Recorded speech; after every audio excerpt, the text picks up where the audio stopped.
Nithyananda, everybody. Today is day 17 of Anahanta Chakra from the Guaranteed Solutions. Guaranteed Solutions is a book written by His Divine Holiness Bhagavan Sri Nithyananda Paramashivam. And yesterday's reading that I did, which was 2 or 3 pages, really brought me a big click. And I'm still celebrating that. Although I've read this book, as I mentioned before, several times, the truth polishing my inner space is just bringing me to more and more bliss. So let me quickly recap, okay, for those of you who have not watched this particular series of videos that I've done live. I started 18 days ago actually on speaking on Anahata Chakra, which is a chakra based in your heart region, located in your heart region, and one that gets blocked by attention, need, and approval seeking. And what Swamiji has to say about the subtleties of how we are currently living our life based on the understanding of love and what love actually is. Okay, so there have been very interesting revelations that have happened. I'm sure some of you have read this book before. Some of you are probably going to be reading the book. For the other videos, I have posted the link for Guaranteed Solutions, so you can go and watch it there. Now I'm going to start off again reading where I left off. So yesterday, the day before yesterday, gratitude and love were connected. So when you experience gratitude, you automatically experience existential energy, which is pure love. Now, how do we know? Yesterday, the click that I got, which was really good, is how do we know that we are experiencing existential energy or we are still in the space of conditioned love? One of the ways to know is when we take up more and more responsibility. So when we start feeling responsible, not just for ourselves, but also for the people around us, and the more expansive we feel when we are experiencing that responsibility or taking up that responsibility is a gauge of whether or not we're experiencing existential energy. Because existential energy does translate into responsibility. So they go hand in hand. So that was something that I mean, gratitude and love, and then love and responsibility really did bring a lot more clarity for me, which was really good. So I'll start off again, but a little bit back into what I read yesterday because it's relevant for today, okay? So here, Swamiji says, Master lives more in their words and movement than in their body. That is why I always tell you to drop my form and become sensitive to the energy instead. But what do? You try to keep holding my elbow all the time. Instead of doing my work, which is actually your work, you tag behind me wanting to be with my physical form all the time. You never understand when I say this to you. Now, this is quite interesting because a lot of people shy away from being part of the mission, part of Swamiji's mission. Or even if they become part of the mission in a way, sign up for something, they don't always, people are not always able to likely either follow up or feel powerless in some way to move forward, to take steps, to share, even to share on a Facebook any of Swamiji's messages sometimes becomes a little challenging. And here Bhagavan is saying that it's important that we become part of the mission and live the words that Bhagavan is sharing, the words of truth that Bhagavan is sharing for us to live, because a lot of the percentage of who he is in that. Understand that when you do the work of a divine mission, you are doing two things. So this is really important, and this is what I wanted to reiterate today again.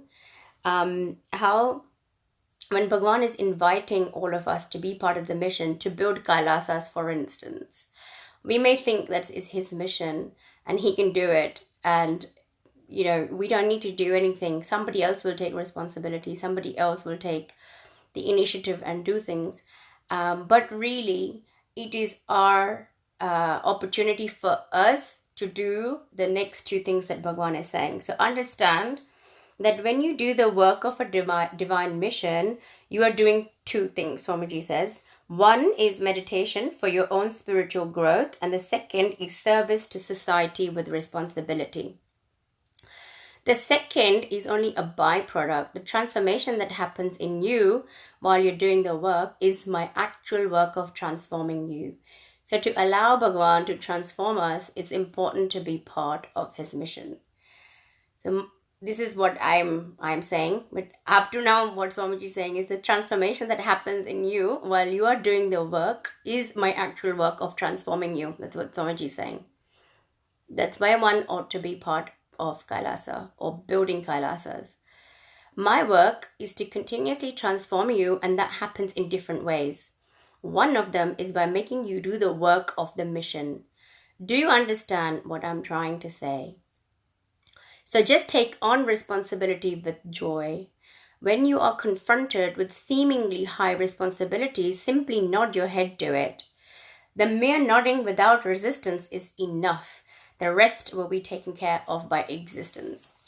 And I have to say, I'll just pause there from reading. I have to say that actually when I decided in 2011 that I wanted to contribute in some way towards Swamiji's mission, I thought, okay, in UK we don't have acharyas, we don't have anything happening in terms of, this was back in 2011.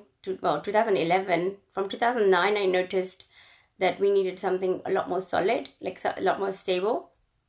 So in 2011 January, I said, okay, fine, I'm going to say yes to becoming an acharya, Nithyananda Yoga Acharya. And I had not met Swamiji at that time. I had not completed Inner Awakening. I don't even think I had done a proper solid program anywhere with Swamiji.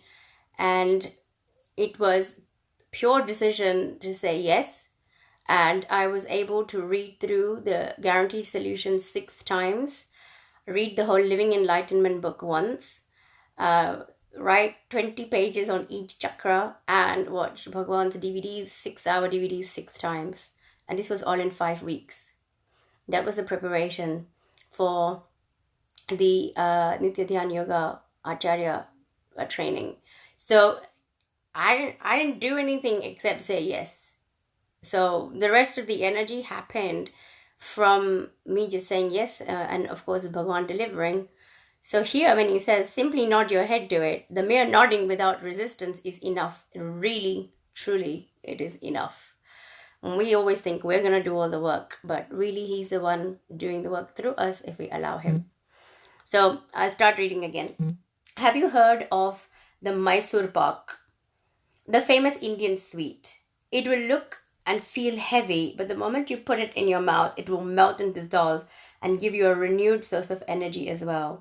Likewise, when you simply nod your head to any responsibility, you will immediately get the energy to execute it. So the very act of taking up responsibility will bring the necessary energy into you. This is the loving energy of existence that you need to discover in you. To take up responsibility, you need to love the whole of existence without discrimination. When you love without discrimination, you can take up responsibility without discrimination. Responsibility is nothing but the ability to respond spontaneously. When you can respond without a thought, without a plan, ready to take on anything with just the spontaneity in you, you have arrived. Yes. Any questions till now? That's what Swamiji is asking. Swamiji, I want to be loving, but I'm unable to let go. That is a question from somebody. So Swamiji says, yes. To be totally loving is a big challenge for the ego. To be totally loving, it is to merge oneself with the whole. This is great trouble for the ego. You are right now fragmented. You are not integrated. When you are fragmented, you simply play with your different fragments and escape. That's all. To be loving means you need to become integrated. You are scared to become integrated. When you become integrated, you grow as a whole. But to become integrated, you need to die and be reborn. You are so used to being fragmented that you feel threatened when you have to integrate yourself. Your ego refuses to allow it to happen. When you become loving, you are melting your ego. Earlier, your love was hard, it was solid, and you felt good. What will happen when your ego melts? You will feel like you are losing your whole identity. If you just decide to let go at least once, you will feel such a tremendous freedom, such liberation inside yourself. You need courage to let go and become loving. As a first step, at least become aware of this deep inside. It will then automatically happen. Awareness is the key to open any lock. Understand, when you start loving beyond names and forms, you are not losing anything. You are only losing what you are not, the illusion which you need to lose. When you have gained, what you have gained is a reality. So just have faith and don't fear when you find yourself merging with the whole. Never avoid the merger between the whole and you. Just let go and watch the inner transformation happen in you. You will then realize how foolishly you were holding on to the ways of your ego. You will realize how much you missed because you were behind the mask of ego. And understand that real love never calculates. The mind calculates while the heart doesn't. It is time you moved from your mind to your heart. You have listened enough to your mind. Decide now and listen to your heart. You will then have no regrets. When you live with your heart, you will never regret anything in life because you will live with such completeness with it, with such totality. You can never experience true love with your mind. You can experience it only with your heart. Love needs to be experienced at the very center of your being. The center of your being is totally silent. It does not know any words or thoughts. No thought can ever penetrate it. It does not know any language except the language of love. That is why time and again masters tell you to go deep inside yourself to discover yourself. This center is your true nature. This is actually you. But you seek to find yourself in all sorts of places, relationships, and people. Okay, so one more thing. Today I'm seeing that Swamiji is answering the question, right? So I want to be loving, but I'm not able to. So, but I'm unable to let go. That was the question. Swamiji, I want to be loving, but I'm unable to let go. So what gets in the way? It's our ego that gets in the way. So the conditioned part of us that gets in the way. The part of us that thinks that, if it melts, then it's insecure about melting into oneness with the whole. Okay, so we stay fragmented. So what does that mean? We stay fragmented. It means that inside of us there are many parts of us. There's many parts, as in we're split into many parts. One part, like I give this example a lot. So one part of us may really, really, really want to be healthy, and the other part really, really continues to compel us towards things that are not healthy for us to eat or to do. Like maybe sleeping for too long, or eating too much, or eating the wrong things that are not good for us, don't really bring us energy, etc.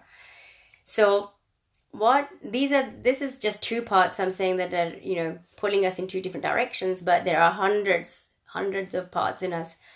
So when these parts don't come together and decide to be loving, decide to experience existential love, then it can't happen.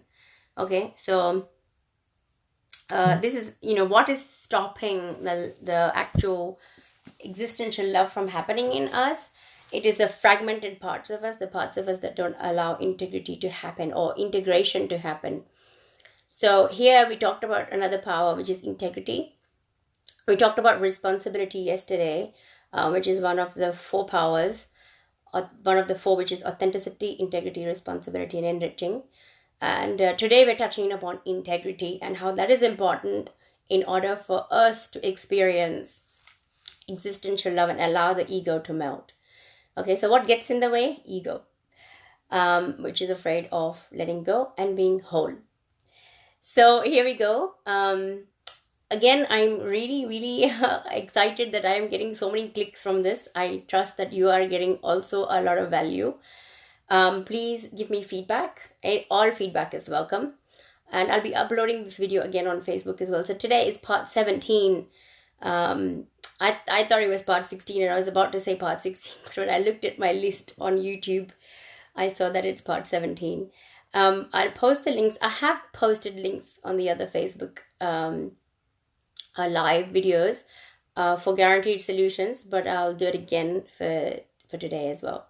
So a quick wave to Asli, to Luang, to Jessie Yini, to Lydia Garcia, to Indrajit, hi Indrajit Baines, Priya Jignesh, and Dominic, and Rachel, and Joel, and Hadders. So amazing that all of you stopped by, even if it's for a few seconds, you all stopped by and you watched. So thank you so much for doing that. You can share the link for Guaranteed Solution with everybody if you want to. And the other thing that we're doing also, 6:30 p.m. to 7:30 p.m. UK time, is we are chanting the Mahavakya. So you are welcome to come join us. It's in my Zoom room. If you're interested, please private message me and I will send you the details for it. Okay. I'll send you the Zoom link for it so you can join. And please join five minutes earlier so that we can start on time and we can measure the number of minutes that we are chanting the Mahavakya for. Thank you once again. I wish you an amazing evening. Take care. Bye, Nithyanandam.